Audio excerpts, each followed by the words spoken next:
And you know how we always talk about the angel share, the evaporation of the whiskey going up, but I have to tell you that sometimes that evaporation takes off some of the off notes of a product. So you wonder if those angels up there are going, too much tannin, too much acid.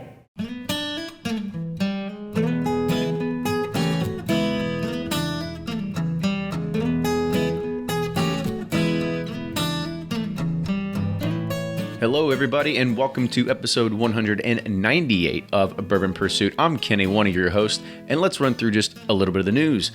Four Roses Small Batch Select has hit in 5 markets across the United States. You've got, of course, Kentucky, but you've also got New York, Texas, California, and Georgia. We did a behind-the-scenes video with master distiller Brent Elliott during the media day for this particular release. Brent shares a lot of the information on the mash bill breakdown, which particular versions he wanted to go into this blend, and why he even chose to do certain yeast strain runs years ago in anticipation for this. You can catch that video in our show notes as it was previously aired on YouTube and Facebook. Now, the other kind of fun thing about this release is a fool and his money. You've got to remember, this is a product extension, a line extension of Four Roses. That means it's going to be widely available. But the first bottle hit secondary and sold for around $200. And now that we know that the bottles just keep popping up, that there's a lot of groups that are doing cost plus shipping, plus there's a myriad of retailers out there that are able to get this to your doorstep just through online purchases. So just a humble word of advice, don't overpay if you don't need to. The retail cost is somewhere between $55 and $65 depending on your region. Derby season is finally upon us, and that means I get to make my annual big batch of mint juleps to take to Ryan's Derby party.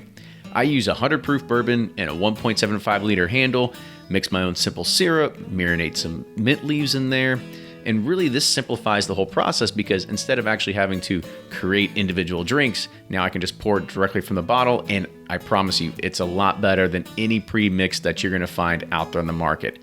Ryan likes to call it a Derby party in a bottle. I've posted that recipe for anybody to access on our Patreon page. It's public, so go and check it out, patreon.com/Bourbon Pursuit. Now, today's show is all about bourbon, food, and knowing how to really train your palate. It's a session that took place at the 2018 Kentucky Bourbon Affair. Now, you're going to get to know Peggy Noe Stevens a lot more in a few weeks with an upcoming episode, but she has some real pedigree when it comes to bourbon, its history, and her connections within the industry. If you're interested to know more about the events that are taking place at the Bourbon Affair, you can see what tickets are available at kybourbonaffair.com. On our end, we've got some new barrel selections that are coming up for sale really soon. We've got 2 Four Roses barrels, a Buffalo Trace barrel, and an Elijah Craig barrel. It's a lot of bourbon.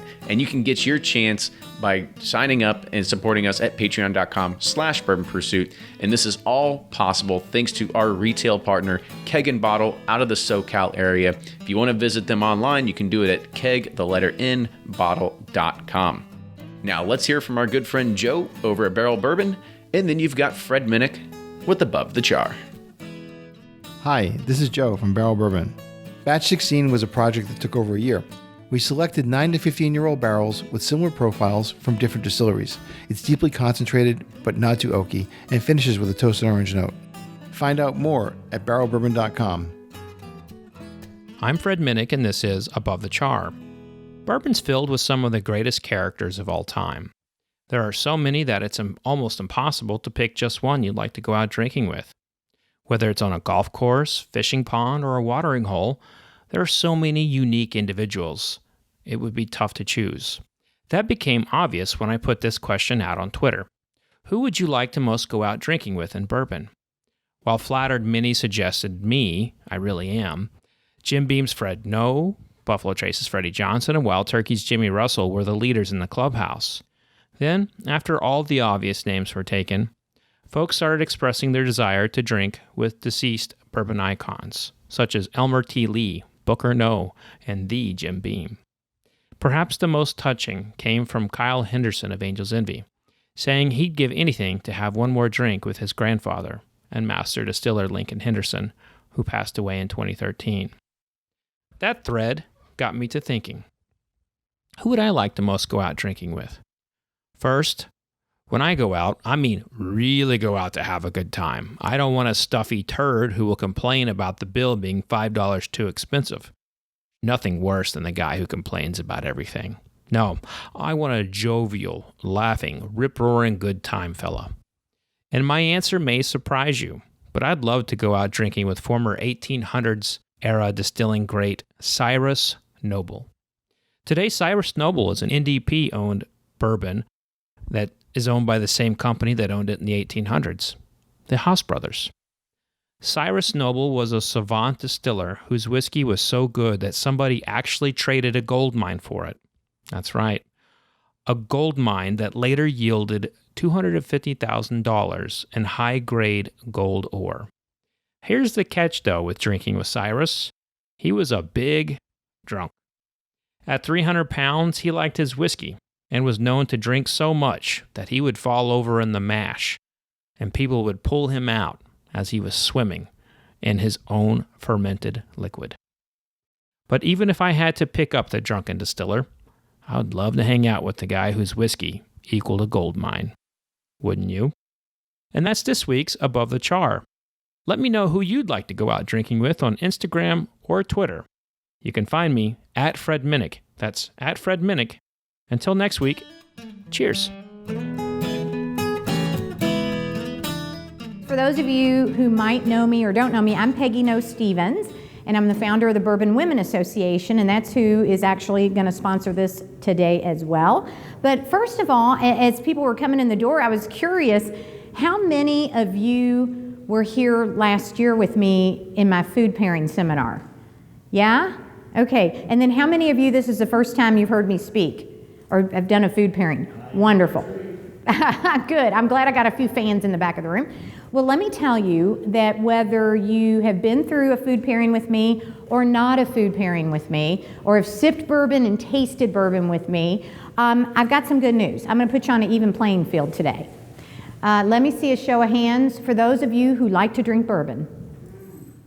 Now tell me if you really like to drink robust bourbon. Even better? Even better? Heck yeah. How many of you like food? And that means you like to eat, right? So we're going to have a good day. We're going to have a real good day. But I got to tell you, I had a lot of fun with this topic today. That's why it's called the Stave is the Rave, because I don't think our barrel gets enough credit. And I wanted to make sure that I was very energetic today. I wanted to make sure that I had quite a bit of rest for you today. So I only drank Baker's 107 last night, because I knew we were going to do some big, bold, barrel strength bourbons today. And we're going to pair it with food. So we're going to appreciate that, because you know what? The Stave's the Rave today. So if you have any takeaway at all from me personally, this is my little quote for today. Grains are the recipe. Yeast may be the soul, but all the magic of bourbon happens in the barrel. And I'll tell you who taught me that. All the magic of bourbon happens in the barrel. It was Lincoln Henderson. And when I was becoming a formal master taster, he taught me that. And I didn't quite believe him, because I knew there were so many variables to creating a great whiskey, right? But at the same time, I have to show you today all the secrets behind it. And the reason why I want to do that is because you see connoisseurs all the time. You see experts like me all the time. We stand in the front of the room and we go, oh, it's got such lovely barrel notes. Oh, I just love the barrel notes. But we really don't explain what we mean. So what does that mean? We just smell wood? No, we have a lot of flavor and a lot of spirit, if you will, in the barrel. So with that, let's first of all show a little respect for the barrel, because in the 1800s, of course, the reason why the barrel even came into play is because it was kind of the UPS cargo of the day, right? That's how our whiskey, our good Kentucky whiskey, was transported down the Ohio River. I called that the superhighway of the 1800s, but it was transported down the river because they would use the barrels. And sometimes those barrels, believe it or not, they transported fish, apples, or whatever else they needed. And that's where charring kind of came into play, because before they put whiskey in it, they needed to get out those other flavors of the barrel that they used apples, fish, etc. for, so they'd char the inside of it. And little did they realize they were making something very special for Kentucky. And if you think about it, even our definition of bourbon, which was an act of Congress in 1964, requires actually for a barrel new, charred, and white oak. We can never use a barrel a second time. But what I can say is that all of these pieces of the barrel are used. And I'm going to show you that in a little bit too. So let's have a little bit of respect and see what I left for you. This is a stave. Do you feel the weight of this stave? Yeah? I want you to think of these as large blocks of sugar, okay? Large blocks of sugar, because it has some things in it, some properties in it, and this is how I ended up pairing some of the products that you all have today. I noticed some of you are nosing it, which is lovely. I love it. That's great. You're supposed to. But can you believe that 28 to 31 of these staves are used to make a barrel? You feel how heavy and stiff this is, right? This is a barrel head stave. And what they do, it's a handcrafted method. This wood is bent by steam, okay, to form the barrel. So this solid wood is formed, 28 to 31, and no wood glue, no nails, okay? It's handcrafted, the hoops are put on, and that's what you have the barrel. 100 pounds empty, almost 500 pounds full to roll that barrel. Okay, so that's just a little bit of that handcraftedness. But even more so, what's happening in our industry today is a lot of innovation with barrels. And that's why I was saying I don't think that we pay homage as much as we should. Think about this. This is an actual barrel with some stave inserts. So in other words, after you age the barrel, some distilleries are actually putting inserts in the barrel to add to the flavor. So they might season it for another 5 months or 4 months. I call that the finish. Another thing that's happening in the industry and innovation is infusion bags. Think about infusion bags. Everybody like a tea bag every now and then, steeping your tea? An infusion bag is a tea bag with bits and particles of wood, and they're steeped into the whiskey of the barrel. So you can see how creative we're getting. Brands like Devil's Cut that you've heard, they're actually soaking used barrels to get the best of that whiskey out of the barrel. And if you don't believe me, I brought a sample, as a matter of fact, and hopefully I'll pass this around for you. Just don't hit anybody in the head with it as you're passing. But this is how deeply the whiskey will soak into the wood. This is called the red line. The red line. That's how deep the whiskey, when you empty it, soaks into the wood, pulling those flavors and caramel. So I'll kind of pass that around so you can see it. But I'll tell you, as much as we try to innovate, as much as we try to control, the situation with the barrel and the warehouse of the barrel, Mother Nature kind of has its way with us, all right? We can't fight Mother Nature. And let me explain what I mean by that. There are certain variables that Mother Nature controls, and sometimes it's temperature related for a barrel. Other times, it might be weather related. And the beauty of it, and this is what people don't know sometimes, what happens inside the barrel. Inside the barrel, if you think of a big Mount Everest, which I have that first picture of Mount Everest, a lot of the whiskey has its main activity in the first 2 to 4 years, if you can believe it. In the first 2 to 4 years. Now, I will tell you, if you have whiskey less than 2 years, I call that headache whiskey, all right? And you might say it's really sharp or a little too spirited. If it's too long in the barrel and you leave that whiskey too long in the barrel and it tastes kind of astringent, etc., I call that over-oaked. We call that long in the tooth in Kentucky, okay? So think about climbing Mount Everest. All this work, it's really hard, but that's what's happening. Mother Nature's making it happen inside the barrel. Then we kind of go to the Rocky Mountains. The Rocky Mountains kind of not as hard a climb, but you're still working inside the barrel and you're still making that maturation of the whiskey, but it's kind of mellowing out a little bit. And then finally is the Appalachian Mountains, where it just over the years, you're not going to have a big climb at all. It's going to be a whole lot easier, but it just kind of gets complexity and color and those types of things that benefit. So those are the things that Mother Nature sometimes can bring to us. But you should know too, more on a scientific basis, there are a lot of compounds in this barrel. Okay, and this is where Mother Nature meets science. There's a lot of compounds in this barrel that affect the flavors. And if you think about it, alcohol has a real affinity to wood. It likes wood. In fact, you know what it allows it to do? Alcohol in the wood allows us, and again, Mother Nature helps us with this, but through evaporation, it sometimes sends out, oops, sorry about that. Evaporation kind of sends out some of the not so great notes, all right, in the whiskey. And then what happens, what we want in the whiskey is it actually brings flavor notes inside the barrel. Okay, so that's a good thing for whiskey. It actually helps churn it. But the more sugar and the more tannins are in wine because of low barrel entry proof, 15% barrel entry. So you know what I say to you wine folks? You're sissies. 15%? Come on now, really. You know, when we're having 125 proof whiskeys and barrel strength whiskeys, and you know, we're not scared in Kentucky because we know that's going to bring complexity over time. We know that's going to bring depth over time. So I kind of get a kick that it's 15% entry proof on some of the wines that are put in. Also, when you think of a barrel proper, and let's just think about a barrel like it was a menu. If I never added any whiskey whatsoever to that barrel, and I just said, chew on that wood and tell me what you think. What you're gonna get is sweet, spice, wood. Sometimes from the wood, you're gonna get some nutty notes, okay? And then smoke, fruit, and floral. Now, do you see a little flavor and aroma grid to your right?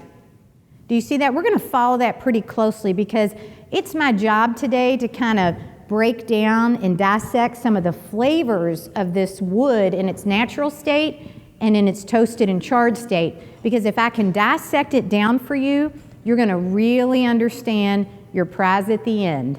And the prize at the end is we've paired an hors d'oeuvre with it. You're gonna see how we build these up. Because by the end of this, there are 3 words I want you to use after drinking this whiskey that I've poured. And notice I didn't put the names of the whiskey because I want to see how good you are in guessing some of these, right? But I want you to say they're plush. Hello, Christy.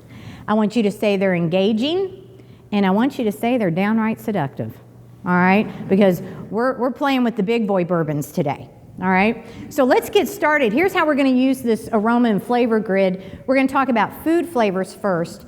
Look at this little piece in front of you with an A on it, okay? That is vanilla. I just want you to open that up, take a little nose of it, dip your finger in it if you like, and also do me a favor once you're finished, put the lid back on so we don't dissipate all of the aromas in the room.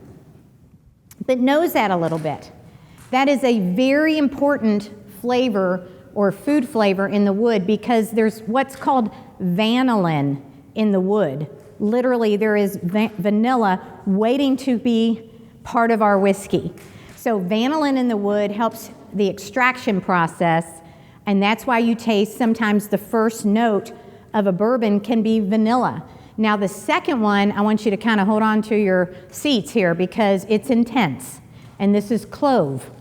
I just want you to nose it. There's nothing to taste. This is the aroma, sensory, but your olfactory senses, frankly, are sharper than your taste buds. Now, the reason why I want you to think of that clove, even though it is intense, if you know what clove is, it's a spice, right? But it's a flower from a tree. And it's very intense. It can be warm, it can be bitter, you know, it can be flavorful. So when you think of variations that happen with spice, you can think of other types of spices that come along the way, like allspice, peppers, etc. But if I were to have my straight barrel, clove would be the first one to lead the process, okay? Now, let's go to the next one here. How about oak? I know that some of you picked up your stave that's in front of you, but go ahead and pick it up again if you didn't earlier, and nose that. One of my first training guidelines that I learned from Lincoln Henderson when he wanted to impress upon me the presence of wood in whiskey is he had me nose a glass of water. So you have a glass of water in front of you, so nose that glass of water. We're lucky in Louisville, we have pure tap, right? We have great water. Not much there though, right? You don't want to smell much from a glass of water. And then smell the wood in front of you.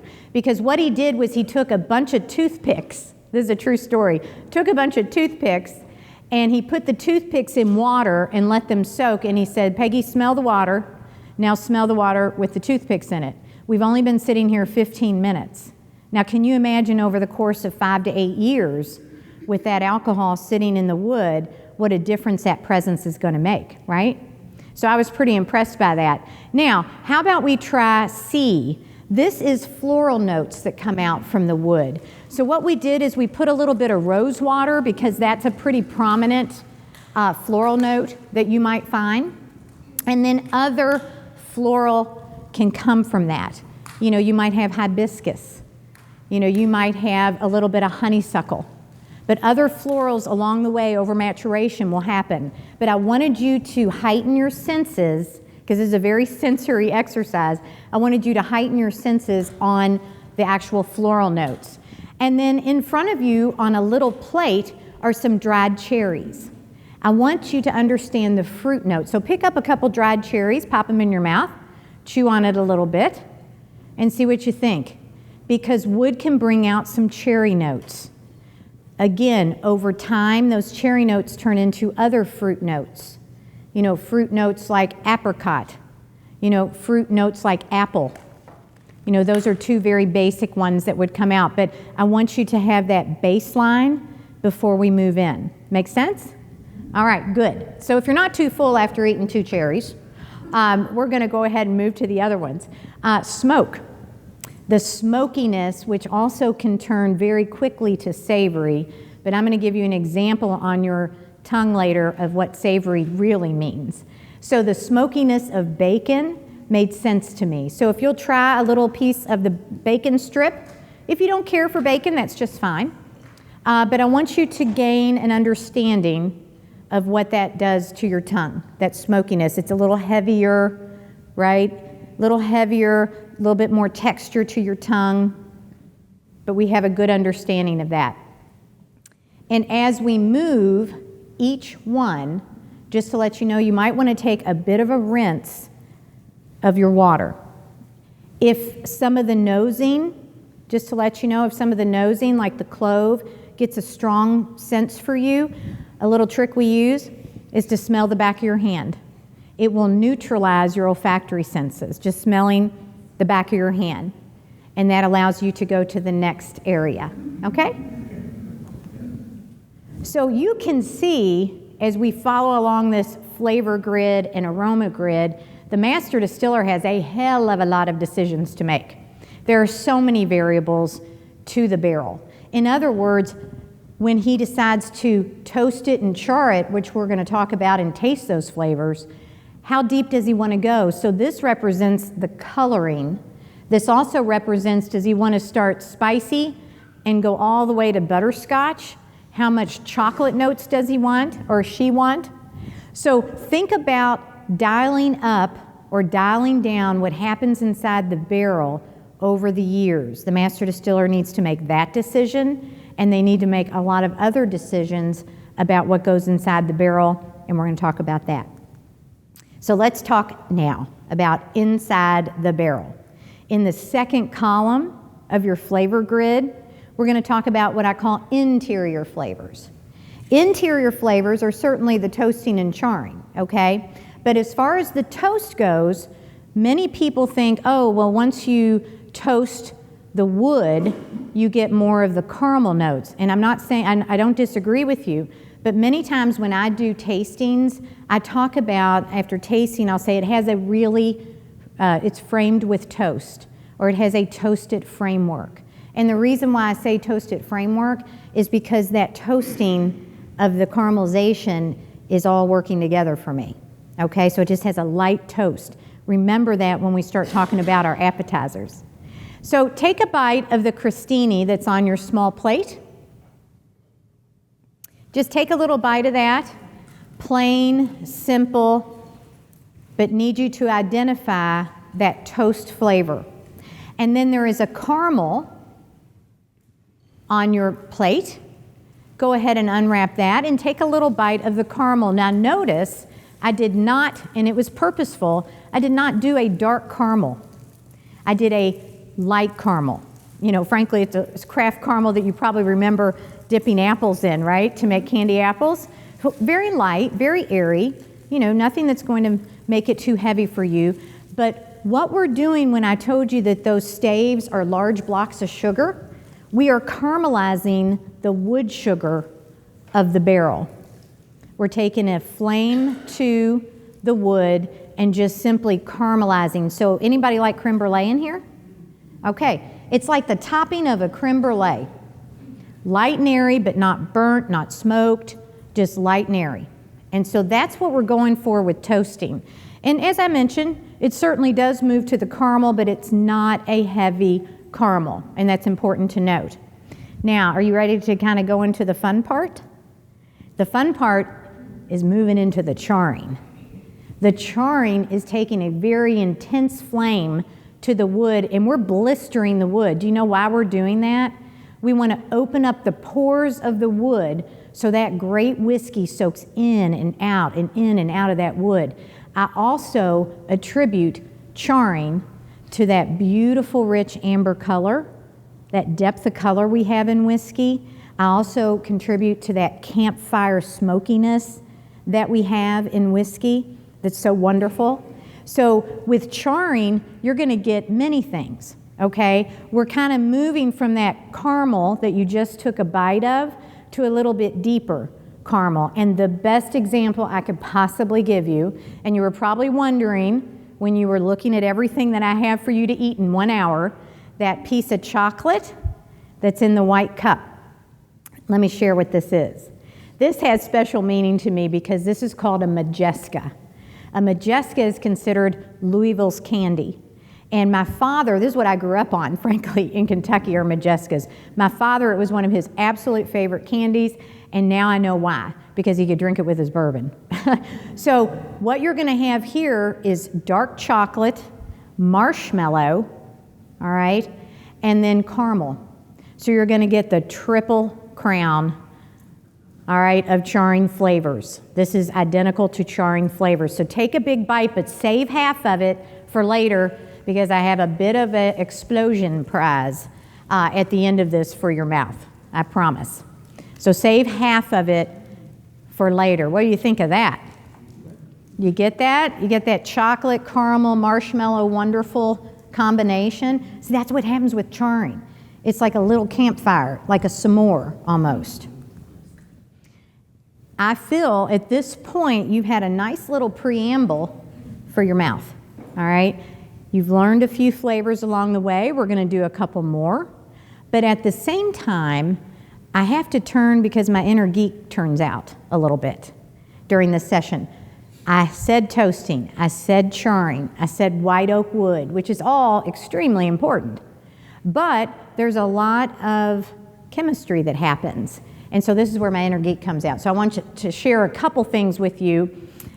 This is just wood notes, and believe me, not all barrels are created equally. All right, so when you go to a cooperage and you see sometimes the barrel staves outside, they're being seasoned.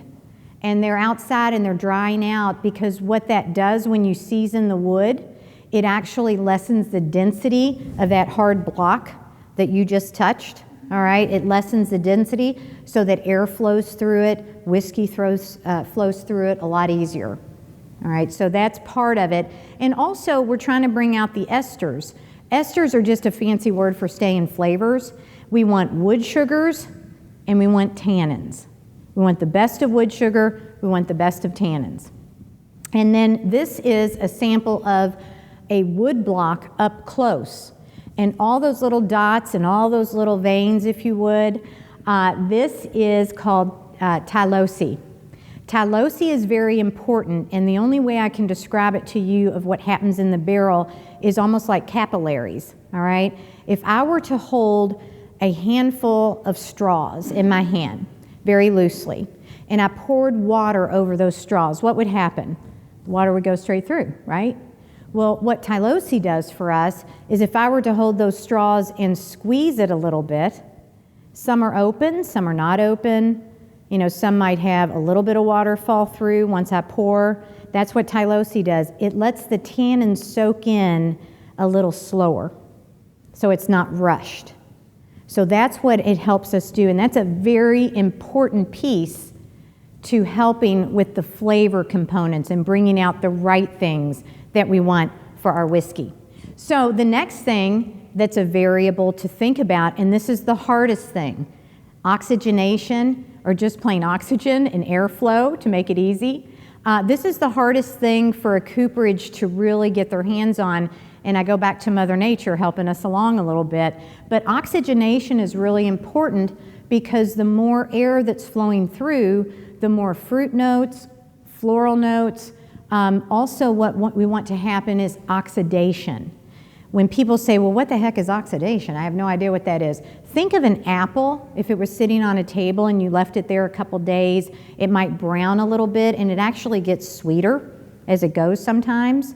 That's what happens within the barrel. Oxidation with the vanillin and the wood sugar, it's going to kind of oxidize, and that actually mellows and brings more flavors. So you want oxidation inside the barrel. So that happens as well, and it can also bring some earthy notes. Now I want you to taste, there's a little sliver of mushroom, because I want you to understand what earthy notes bring in your palate. So take a little bite of the mushroom. Everybody identify the mushroom? It almost looks like a brownie. They sauteed it for me, right?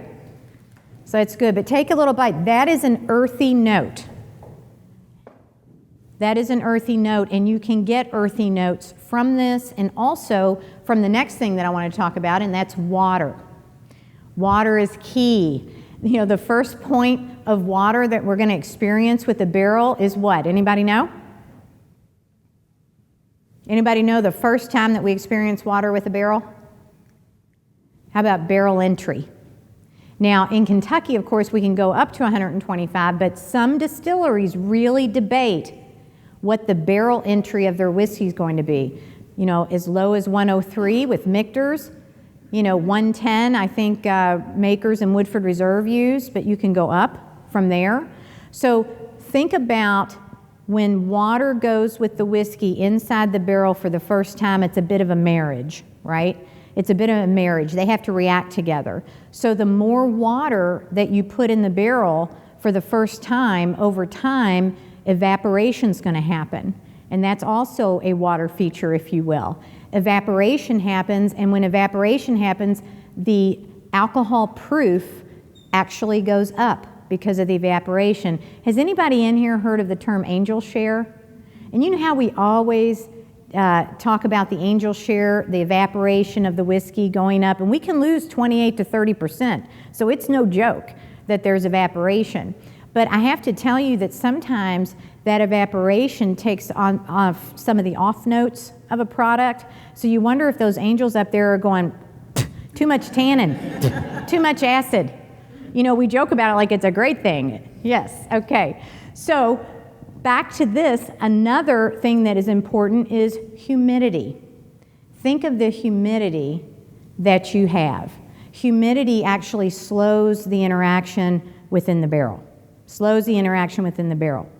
And then the water that you actually put when you pour a glass of whiskey and you put some water with a splash, that actually opens up the fruit notes of a whiskey. So you can really focus on the fruit notes of the whiskey. Bourbon Pursuit wouldn't be possible without the support of our Patreon community and with help of our following partners. Now, I've never been inside a prison before, but that's exactly what the folks at Rack House Whiskey Club did when they recently took a trip to North Carolina. Behind cell blocks east and west, they found barrels of bourbon being aged, and it's entirely legal. Rack House Whiskey Club stumbled upon Whiskey Prison. It's the home to Southern Grace Distilleries at Mount Pleasant Prison. The prison opened in 1929 during the height of Prohibition, and as many as 140 prisoners called it home until it closed in 2011. In 2016, a new operation moved in, and this secure facility houses more than 14,000 gallons of aging whiskey. Conviction Small Batch Bourbon is the first bourbon ever to be legally aged behind bars. It's the prison you'd probably want to break into. Rack House Whiskey Club is a Whiskey of the Month club, and they're on a mission to uncover the best flavors and stories that craft distilleries across the U.S. have to offer. Rack House ships out 2 of the featured distilleries' finest bottles, along with some cool merchandise, in a box to your door every 2 months. Go to rackhousewhiskeyclub.com to check it out and try a bottle of Conviction today. Use code PURSUIT for $25 off your first box. Now, before we get into texture, and I know you had that beautiful Majeska, right? Take a sip of water, and I want you to taste one more thing before we go into the actual pairing. When you taste D is what's called liquid smoke, okay? Liquid smoke also happens in the charring, but what else happens, in my opinion, is it aids in the texture of the whiskey, that smokiness. Now, just take a little fingertip, because you don't need much. Believe me, not anything you want to drink. Just a little touch on the tongue. Do you get that savory, smoky, almost Worcestershire? And go ahead and put your cap back on so it doesn't deaden your senses. What'd you think of that? Yeah, it's intense, right? It's really intense, and that's what I want you to know, that it can go from that sweet chocolate marshmallow to that really intense smoke. And it will affect a little bit of that texture that we will. Now, when I talk about texture, I'm talking about the structure of a whiskey. So dip your finger in your water glass, put it in your hand, and slide it. Okay, it's wet, right? But it doesn't slide super easy, it's just wet. If you were to take oil or corn oil, it would glide, correct? Same example of texture on your tongue. Water has a certain texture, oil has a certain texture, licorice has a certain texture. So you can see in the row of texture, there can be a soft texture, a sharp texture like licorice, you know how it kind of leaves a readiness on your tongue, and what I call viscosity. So there's a little bit of jello, because most people don't really understand the viscosity standpoint. Viscosity is how heavy it is. So water's thin, right? Coke, if I were to drink a Coke, is a little thicker, but then jello would be the thickest. So there's a little piece of jello in a glass there. Do you see that on the little plate? And a spoon, if you want to just get a feel for heavy viscosity. Why is this important? Because the barrel strength products that we're going to taste have a lot of texture. And I want you to be able to do this, just to balance. Is it no texture, wet texture, dry, moist, rough, smooth, oily, thin, because it really plays a role. The barrel notes that we're getting ready to taste as well should have kind of a heavy, sweet feel on your mouth. Now, there's always those basic flavors, bitter, salty, etc. But we're going for big, we're going for bold, we're going for robust. And so I want surround sound. I want kind of a heavy mouthfeel. So when we taste these whiskeys, you can tell me what you think about that. And then the other side of the fence from all the great things that we were talking about is how to identify a bourbon that might be a little over oaked. Now, I want to make it clear there is no bad whiskey out there. There's no bad bourbon. But at the same time, sometimes things can get a little over oaked. So in that one column on your flavor grid, it can go from, astringent, kind of causes you to pucker. So after you drink a whiskey, if it kind of pulls yourself in with your cheeks, heat, too much warmth, kind of burnt cinnamon flavor. So if I taste something that's too heavy in cinnamon, I walk away from it. Cool. A little bit of mint is a good thing. If you feel like you squirted some Colgate in your mouth, not a good thing. Okay, so something can be too minty. So those are just 3 little variables that you can look for to judge some of the over oakedness, which is very rare to find. But sometimes when I'm also a spirits judge, so I taste a lot of whiskeys. And so side by side, sometimes I can taste the difference of something that's over oaked versus one that maybe is too sharp, hasn't been in the barrel long enough. All right? So with that, are you ready to eat? We have tested your tongue. It's like calisthenics, right? We've built you, you're like an athlete right now. We've trained you. So now we're going to put it all together. And so closest to you knows the whiskey. The first one closest to you, and tell me what you think. What do you think it is? This is cask strength, if that gives you a hint. This is Maker's Mark cask strength. And let me tell you, this is an engaging whiskey for me. I think it's very exciting to drink because it truly took on this whole other element by doing a cask strength. So again, credit where credit's due to the barrel, right? When you nose it, sure, it has some elements for me, like Makers that I'm used to. Those elements being honey notes, really nice honey notes, some citrus notes. I normally get that with Maker's Mark, of course, and a nice body of wheat with Maker's Mark. But with this cask strength, I have to tell you, I get maple syrup. I get big spice, bigger than Maker's normally has in a spice. Would you agree? I also get some walnut and some pecan, a little bit of nutty note in some of this barrel note. Tell me what you get in the nose. Anybody? And again, feel free to neutralize. Cloves, absolutely. See, cloves are kind of that baseline, and then things come out from there. So I would definitely agree with that. Little bit of that roasted marshmallow that we talked about.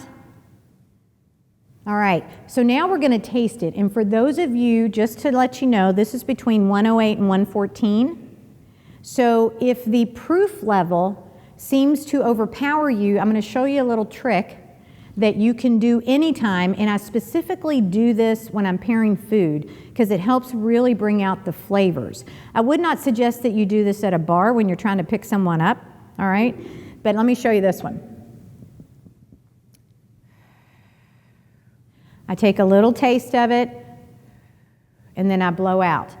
It releases some of the alcohol, and when you start talking after that, you'll really be able to taste it. So do a little taste. Save some for your food. Just take a little tiny taste of it, but save the other half for the food pairing that we have done with it. I immediately get that marshmallow.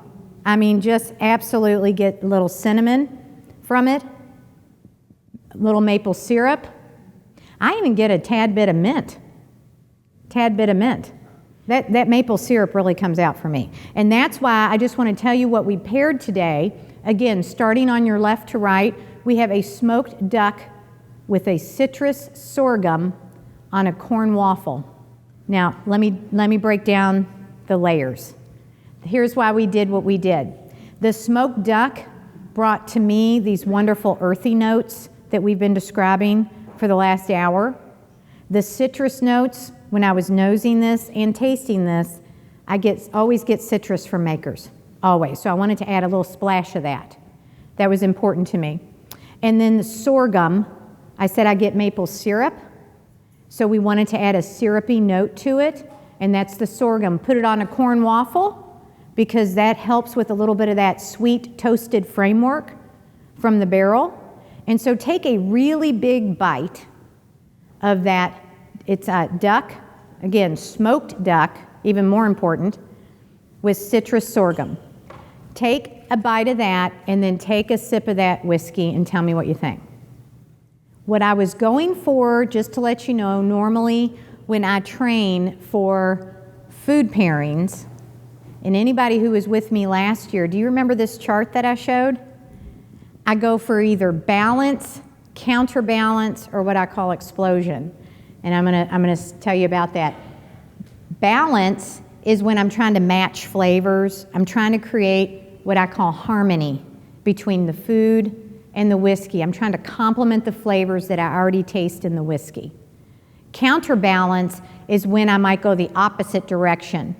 For example, like taking a Cajun pecan and drinking it with a white Riesling, or a Riesling wine rather. You know, it's sweet to hot. We're not doing counterbalance today simply because these are barrel proof, all right, barrel strength. Explosion is when it's almost too much of a good thing. It's dramatically rich. It's surround sound in your mouth. It's just almost takes your head off. And we've got one example of that today, which is going to be our last one. All the lines simply mean the level of intensity. And so as we're talking and as we're tasting, you know, if I say, gosh, I get honey notes or cinnamon notes, you could say, gosh, what level? You know, just small cinnamon notes or really, really robust cinnamon notes, because that's how you can manage the balance of your food and your whiskey. So that being said, let's go to the second one. Does anybody want to guess what the second one is? This one is plush, I promise you. I'll give you a little hint. It has a very admirable texture to it. Big texture to it. Very elegant nose. Do you agree? Very elegant nose. I immediately have to say I get, on the spice side, I get allspice, fruit notes. I get from apple to blackberry on these fruit notes. Would you agree? Four Roses, excellent. This is Four Roses, 100 proof, single barrel, one of my favorites. So easy to pair with because you have these big allspice, cinnamon, ginger notes. To me, you know, whenever you have a lot of spice to play with, you can make anything taste good, I promise. But I do get some light chocolate notes, vanilla, caramel. Take a sip of it, and that's when the heat will hit the back of your throat, but I get an earthy note along with it. So taste it and see what you think. Chocolate for sure. Absolutely you do. Did anybody get the blackberry that I referred to once you tasted that? Isn't that interesting? And what about the texture? Remember I said admirably textured. What's your tongue doing right now? Nice, heavy, wet, not too oily. It's a long, sweet, dry finish, which I like in a whiskey. It's just impeccably balanced. So here's what we did on number 2, and it's your the middle appetizer in front of you. It is allspice braised pork with a barrel-aged maple, okay? So try that pork, again, capturing the earthy note. But notice I said allspice because truly with Four Roses, I get a whole lot of allspice, nutmeg, cinnamon, a little clove, and I knew it would balance okay. You like that one?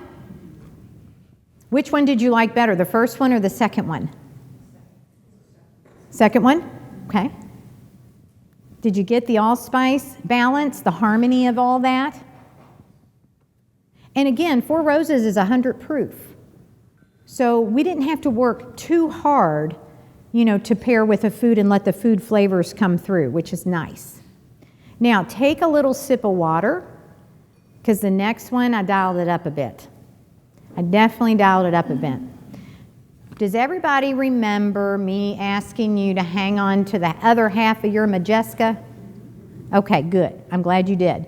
Because I want you to nose that third glass and tell me what you think it is. I mean, it's really dramatic nose. I have to say, I was at a bourbon women function. It was called He Sips, She Sips. And we had blind tastings all over the room. And this barrel strength whiskey was the favorite among women, which should not surprise me. You know, I'm in 7 cities with bourbon women. We have thousands of members across the United States, and we always go for the more robust, heavier whiskeys. It's very interesting to me. But isn't that nose incredible? Do you get immediate kind of smoky caramel? Pardon me? Yes. Elijah Craig barrel strength. Very good. Very good. And I have been so impressed because it's just lavishly built, this whiskey. It's just lavish. So I get the smoky notes, of course. I get the heavy caramel notes. I also, of course, get a little vanilla and, believe it or not, on the spice side of things, a touch of paprika. So I might get a little touch of paprika, not too strong, not too harsh. Very subtly balanced in that. Not like the Four Roses where I get more of the spice notes, if you will. So what I decided to do with this, because where you're going to frankly just almost freak out, is the texture of this whiskey. When you taste it, let it sit.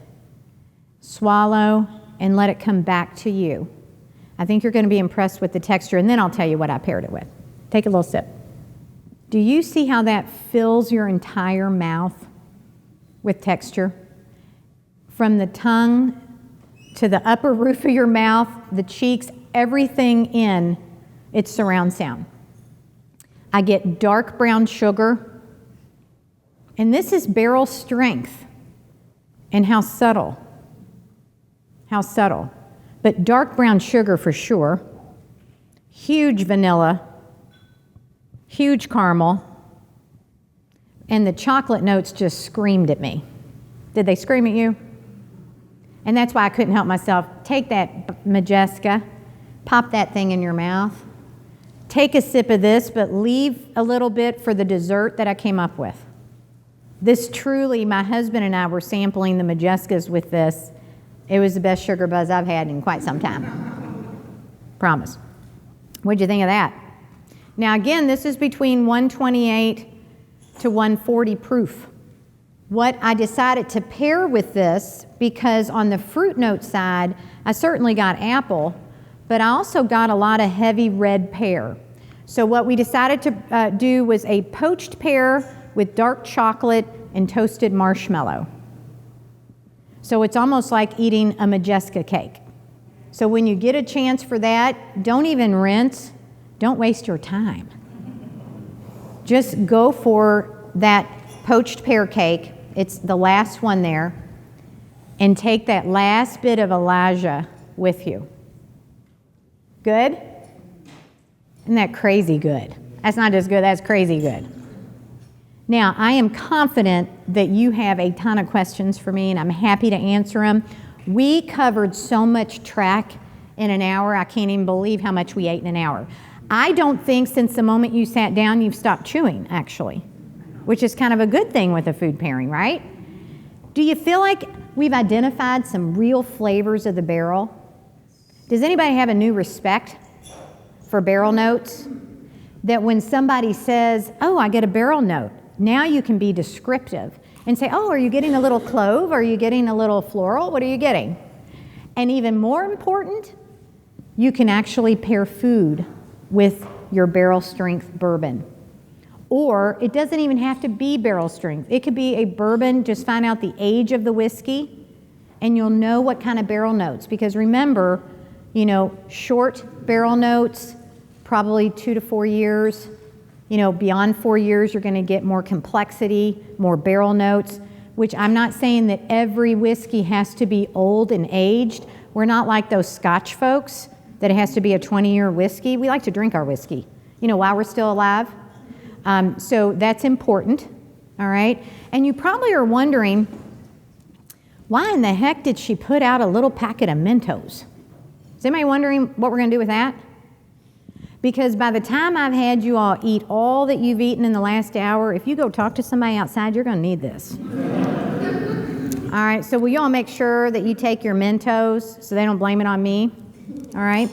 Any questions? You all have been such a great group today. Okay, that's a good question. He was asking, between your bites of food, sampling, pairing, going to the next one, kind of what's the timing? What's the timing of it? And I will tell you, you just start chewing and then take a big swig of the spirit. That's important. The other thing I purposely did that I probably should have told you, I paid attention to the flavors of the appetizers, and I went from light to heavy. And I tried to do that also with what you tasted on the plate when we were talking about, dried cherries to bacon. Notice I had you eat a Majeska first before we went to liquid smoke, because I want you to gradually build your taste buds. I want you to gradually think about how to, build flavors. Absolutely wonderful. I hope you've enjoyed it, and enjoy the rest of the Kentucky Bourbon Affair. and we'll talk soon. Thank you very much. Thank you.